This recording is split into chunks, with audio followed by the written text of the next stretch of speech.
Olá pessoal, aqui é a professora Caroline Rodrigues. Vamos agora para a nossa aula de língua portuguesa aqui da Escola Cirilo Joaquim dos Santos, na turma do 8º ano. Ok pessoal, então vamos para a aula de hoje, do dia 26 de outubro. Certo, vamos começar corrigindo as nossas atividades da aula passada. Então, começando da página 86 e 87. No primeiro, nós temos aí dois trechos ainda daquela rima que nós estávamos estudando, do cordel. Não tenho sabença, por nunca estudei, apenas eu sei o nome assinar. Meu pai, coitadinho, vivia sem cobre e o fio do pobre não pode estudar. Eu canto caboclo com suas caçadas nas noites assombradas, que tudo apavora, por dentro das matas com tanto coragem, topando as visagens, chamada caipora. Aí o primeiro ele pergunta na letra A. Analise as rimas da estrofe do primeiro trecho. Que relação de significado é possível estabelecer entre os verbos estudei e o verbo sei? Gente, o estudar, ele implica adquirir um saber, um conhecimento. E como consequência de estudar, de adquirir um conhecimento, a gente tem um domínio sobre algum conteúdo. No caso, o único conteúdo que ele, o eu poético, assimilou foi a assinatura do nome, tá? A letra B. Ao ler todo o poema, é possível afirmar que o único saber do eu poético é a assinatura? Aí vocês, é uma resposta pessoal, vocês vão responder. Eu, no meu caso, eu acredito que não foi só assinatura. Ele aprendeu muita coisa, porque a gente vê que ele tem domínio sobre a assinatura, ele tem domínio sobre a poesia, tem domínio sobre rima, né? Então, ele sabe muita coisa. A letra C. A que se referem as palavras cobre e pobre nos versos do trecho 1, né? Meu pai, coitadinho, vivia sem cobre e os fios do pobre não pode estudar. A cobre e pobre se refere aí, gente, a poder aquisitivo, ao poder aquisitivo do pai do eu poético, revelando que eles viviam na pobreza, eles não tinham dinheiro para poder pagar o estudo dele, tá? E a letra dele, ele diz para indicar a alternativa que melhor expressa a relação de sentido entre as palavras cobre e pobre. Cobre e pobre, eles têm um significado semelhante, de oposição ou de conformidade? É de oposição, que cobre significa dinheiro e pobre não tem dinheiro, então é de oposição, tá? Certo. Agora o segundo ele diz assim: os termos assinar e estudar que aparecem no poema correspondem aos registros formais assinar e estudar respectivamente. O que mudou o registro dessas duas palavras em relação à norma padrão? O R que foi suprimido, né? Foi retirado aí do local. E o terceiro, ele pergunta a mesma coisa em relação às palavras coragem e visagem, que lá ele fala coragem, visagem, né? Então, o que foi que teve aí de diferente? O M também, final, que foi suprimido. No quarto, ele coloca aí a comparação da norma padrão e da forma que foi empregada no poema. Visagem, coragem, estudar, assinar. Visagem, coragem, estudar, assinar. Aí ele pergunta na letra A. É possível verificar uma regularidade na escrita das variantes visagem, coragem, estudar e assinar? Assim como acontece com as formas convencionais? Sim, gente, é possível ver uma regularidade sim, né? Porque a supressão do M e do R das variantes se mantém como uma regularidade, assim como na norma padrão, na forma correta, a gente coloca sempre o R, o M no final dessas palavras. No palavreado deles, no linguajar deles, eles retiram. Então, tem uma regularidade neles também, tá? E a letra B, qual a importância do uso de usar o visagem, o coragem, o estudar e o assinar na construção desse poema?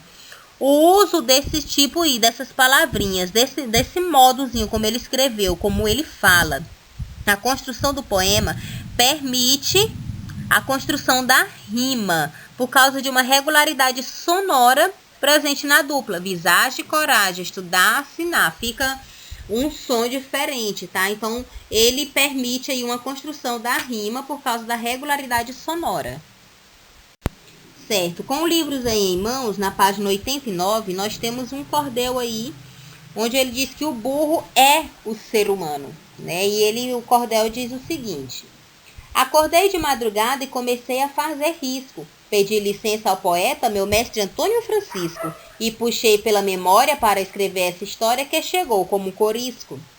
Andando pela cidade, vi uma carroça larga, cheia de areia e cimento, e pensei na vida amarga, o sofrimento, a tortura, como é a vida dura de um pobre burro de carga. Ao ver o burro cansado, perguntei no pensamento, como é que um homem pode causar tanto sofrimento? Como pode ser tão mal com esse pobre animal, coitado desse jumento? E fiquei ali parado, pensando na humanidade, que para se satisfazer perde o rumo da verdade, e entre todos os animais, entre todos os demais, é o único que tem maldade. Olhando aquele jumento, escutei a voz de alguém, mas olhei ao meu redor, vi que não tinha ninguém, só o jumento cansado, olhando para o meu lado como uma coisa do além. Fiquei todo arrepiado quando o jumento me olhou, chamou minha atenção e para mim cochichou. Não se assuste comigo, você não corre perigo, e depois continuou. Você, meu caro poeta, com esse seu sentimento, foi por Deus abençoado, e agora nesse momento vai ter capacidade e a oportunidade de escutar um jumento. Eu senti um arrepio, o suor veio na palma, ao escutar o jumento senti um frio na alma. Meu coração disparou, mas o jumento falou, meu poeta, tenha calma. Olhou-me com grandeza de um sábio de Alexandria e disse, o que o homem faz, comigo é covardia. Mas eu lhe dou o perdão, porque eu no meu coração só tenho paz e alegria. Não adianta queixar-me de todo o meu sofrimento. Eu não reclamo da vida, nem resmungo no momento. Não vivo no desatino, porque sei que o meu destino foi nascer para ser jumento. Porém você, meu poeta, faz parte da raça humana, a quem Deus deu liberdade e a vontade soberana para decidir com cuidado entre o certo e o errado, entre o amor e a gana. O ser humano optou pelo lado que não presta, poluiu rios e mares, tocou fogo na floresta e desmatou o sopé de morro, é um pedindo socorro e outro fazendo festa. Com trator e motosserra, fizeram desmatamento, deixaram a areia solta, gerando assoreamento. Ó, atitude infeliz, ainda tem gente que diz que eu é que sou o jumento. Desculpe, caro poeta, magoar não é meu plano, mas o homem que maltrata e ainda comete o engano de dizer que eu sou burro, e falou dando um esturro, o burro é o ser humano. Um bicho que inventa armas, que destrói uma nação, que tem inveja e ganância no sangue e no coração, que faz o mal e sai rindo, tá se autodestruindo. Esse perdeu a razão. Olha que cordel lindo de José Acácio, né? Então vamos lá para os nossos exercícios. Então, gente, para o nosso primeiro exercício, no primeiro ele pergunta assim. Indique qual a alternativa que completa da maneira mais adequada a informação destacada a seguir. A informação é a seguinte. Na primeira estrofe do poema, é possível inferir que o eu poético ele se situa para contar. Ele vai contar o quê? Um fato que aconteceu com ele e que estava relatando no meio dos versos para não se esquecer dos detalhes. Ele estava se situando para contar um fato que aconteceu com algum conhecido e do qual ele se coloca como narrador, ou ele estava se situando para contar um fato associado, possivelmente a um sonho, uma vez que informa ter produzido a história após ter acordado de madrugada e buscado a história na sua lembrança, tá? É a letra C, porque lá no início ele diz, acordei de madrugada e comecei a fazer isso. Pedi licença ao poeta, meu mestre Antônio Francisco, e puxei pela memória para escrever essa história que chegou com um corisco, né? Então ele aproveitou e acordou de madrugada, meio que como se fosse um sonho, e ele aproveitou para escrever logo, tá? Então a letra C. O segundo, qual é o principal assunto tratado nesse cordel? O cordel, gente, ele trata aí sobre as reflexões sobre a natureza humana, sobre as ações do homem em relação ao meio ambiente, tá? Terceiro, uma das personagens do poema é um burro falante. Qual é o outro gênero textual?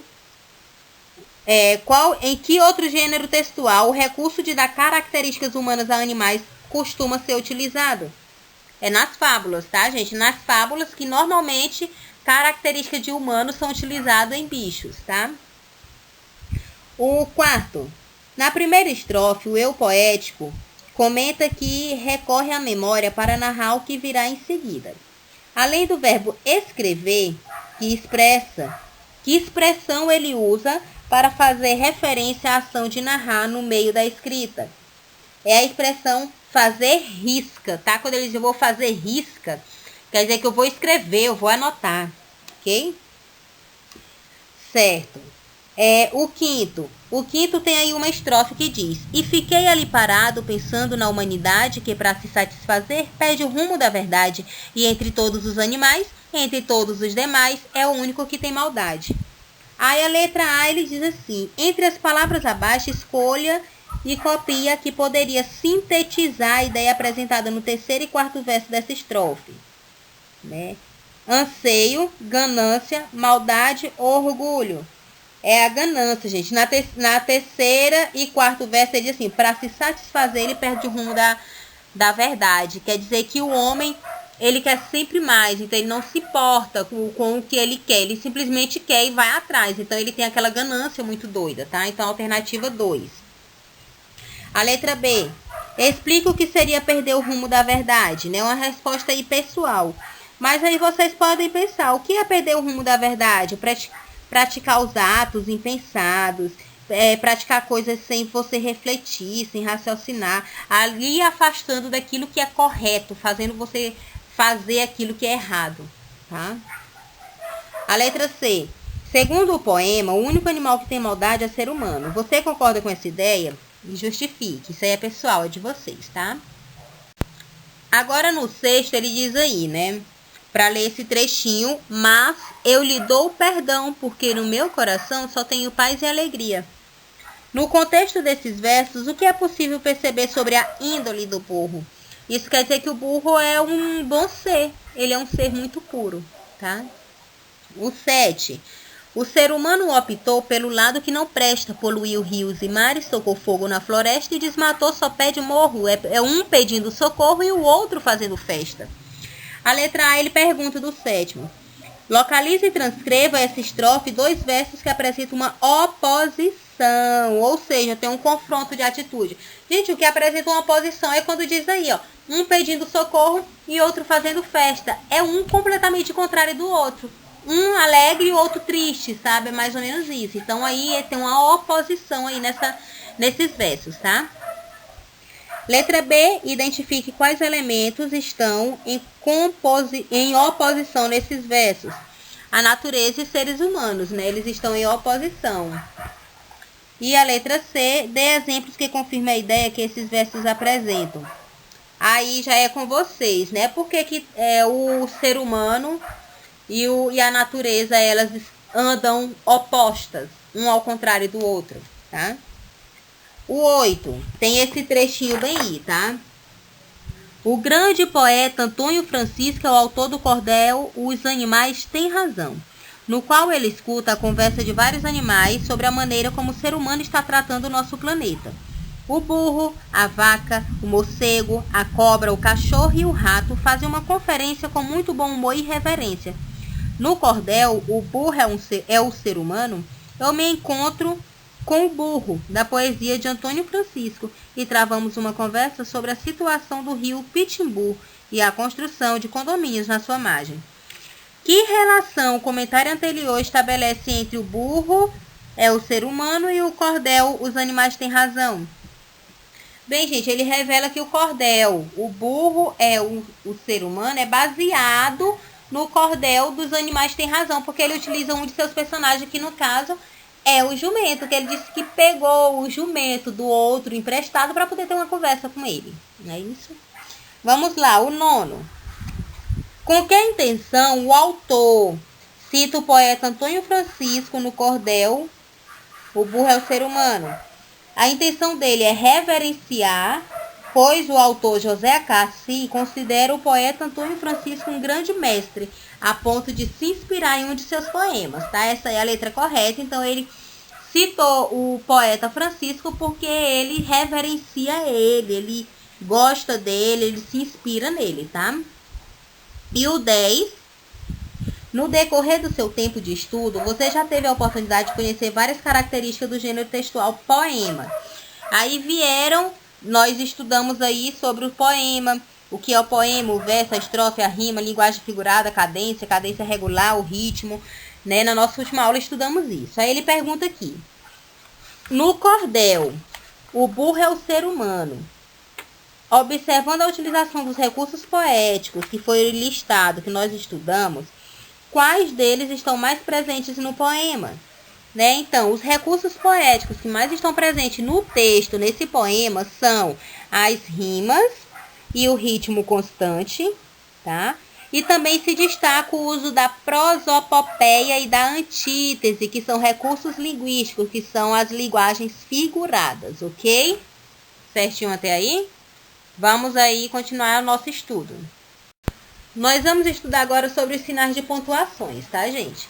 Bem, sinal de pontuação são sinais gráficos que contribuem para a coerência e coesão de texto, bem como tem também a função de desempenhar questões de ordem estilística. Ou temos aí um dos sinais de pontuação, o ponto final. O ponto final, ou simplesmente ponto, ele é utilizado para terminar a ideia ou o discurso e indicar o final de um período. O ponto é ainda também utilizado nas abreviações. Tá? Nós temos aí, ó, o filme recebeu várias indicações para o Oscar. Pronto, acabou a frase, ponto final. Senhor João, olha no senhor aí, ó, ele é utilizado em abreviações, o ponto. Senhor João, lamentamos informar que o seu voo foi cancelado. Pronto, acabou a frase, ponto final. Agora vamos para o ponto e a vírgula. O ponto e a vírgula ele serve para separar várias orações dentro de uma mesma frase e também para separar uma relação de elementos. Ele é um sinal que muitas vezes gera-se uma confusãozinha nos leitores, já que, ora, ele apresenta uma pausa mais longa do que a vírgula e ele também é mais breve do que o ponto. Temos aí uns exemplos. Os empregados que ganham pouco reclamam. Os patrões que não lucram reclamam igualmente. Próximo. Os conteúdos da prova são geografia, história, português. Ok? Agora vamos para a vírgula. A vírgula ela indica uma pausa no discurso. A sua utilização ela é tão importante que pode mudar o significado quando não utilizada ou utilizada de um modo incorreto. A vírgula também serve para separar termos com a mesma função sintática, também pode separar aposto e pode separar os vocativos, tá? Olha o exemplo aí. Vou precisar de farinha, ovos, leite e açúcar, tá? Então, ela foi utilizada aí para separar um termo de uma mesma função sintática, tá? Aí, agora, desta maneira, Maria, não posso mais acreditar em você. É um vocativo. Nós estamos conversando com a Maria. Nós estamos chamando por ela. Desta maneira, Maria, não posso mais acreditar em você. E agora nós temos um aposto. Aposto, lembrando que ele vem para trazer uma explicação de algo anterior. Rose Maria, apresentadora do programa da manhã, falou sobre as receitas vegetarianas.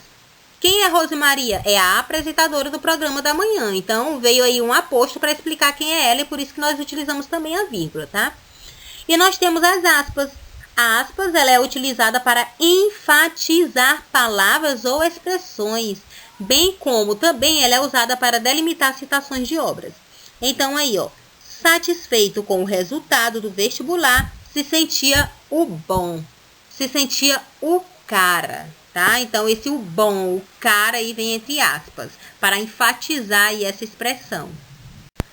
Certo, amados? Leia um pouquinho mais sobre esse conteúdo aí dos sinais de pontuações, tá? Da página 94 até a página 96.